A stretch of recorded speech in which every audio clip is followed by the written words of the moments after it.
കോടതികളിൽ കേസുകൾ കെട്ടിക്കിടക്കുന്നതിനെ കുറിച്ച് മുതലക്കണ്ണീർ ഒഴുക്കുന്ന കേന്ദ്ര സർക്കാരിന്റെ ഇരട്ടത്താപ്പിനെ സുപ്രീം കോടതി വലിച്ചുകീറി ഒട്ടിച്ചിരിക്കുകയാണ്. രാജ്യത്തെ ഏറ്റവും വലിയ കേസുടമ സർക്കാർ തന്നെയാണ് എന്ന കൈപ്പേറിയ സത്യം അക്കമിട്ട് നിരത്തിയാണ് ജസ്റ്റിസ് ബി നാഗരത്നയും ജസ്റ്റിസ് ഉജ്ജൽ ഭുയാനും അടങ്ങിയ ബെഞ്ച് സർക്കാരിനെ നാണം കടത്തിയിരിക്കുന്നത്.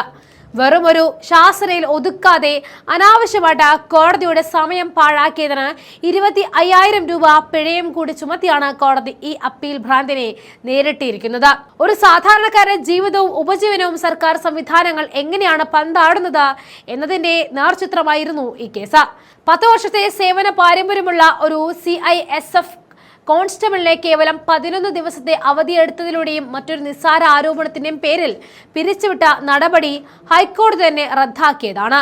നീതി കിട്ടിയ ആശ്വാസത്തിൽ നിന്ന് ആ പാവം മനുഷ്യനെ വീണ്ടും നിയമക്കുരുക്കിലേക്ക് തള്ളിയിട്ടുകൊണ്ട് സുപ്രീം കോടതി വരെ ഈ കേസ് വലിച്ചിഴച്ച സർക്കാരിന്റെ നടപടിയെ ക്രൂരത എന്നല്ലാതെ മറ്റെന്താണ് വിളിക്കുക? ജസ്റ്റിസ് നാഗരത്ന ചോദിച്ച ഒരു ചോദ്യം വളരെ പ്രശസ്തമായി മാറുന്നത് ഇവിടെയാണ്. ഹൈക്കോടതി ഒരാൾക്ക് നീതി നൽകിയാൽ അത് അംഗീകരിക്കാൻ സർക്കാരിന് എന്താണ് ഇത്ര ബുദ്ധിമുട്ട്?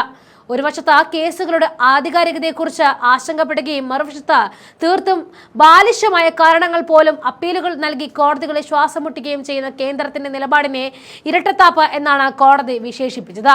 അപ്പീൽ നൽകുന്നത് ഒരു ഉത്തരവാദിത്തമല്ല, മറിച്ച് ഉദ്യോഗസ്ഥർക്ക് ഓഡിറ്റ് പേടിയിൽ നിന്നും രക്ഷപ്പെടാനുള്ള ഒരു സുരക്ഷിത താവളമായിട്ട് മാറിയിരിക്കുന്നു.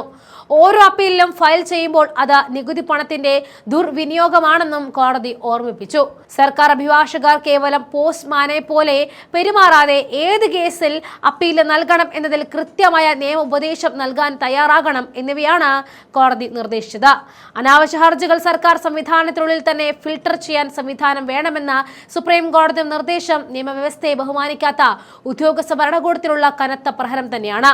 നീതി നടപ്പിലാക്കേണ്ട സർക്കാർ തന്നെ നീതി തേടി വരുന്നവനെ ശ്വാസം മുട്ടിക്കുന്ന ഈ അവസ്ഥ മാറേണ്ട കാലം അതിക്രമിച്ചിരിക്കുന്നു.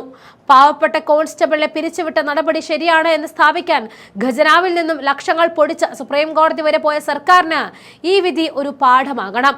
കോടതികളെ വെറും കേസ് ഫയലുകൾ സൂക്ഷിക്കുന്ന ഗോഡൌണുകളാക്കി മാറ്റുന്നത് സർക്കാരിന്റെ ഈ പിടിവാശിയാണെന്ന് പരമോന്നത കോടതി തന്നെ ഇന്ന് അടിവരയിട്ട് കഴിഞ്ഞു. ഇനി വേണ്ടത് വാക്കുകളല്ല നടപടിയാണ്.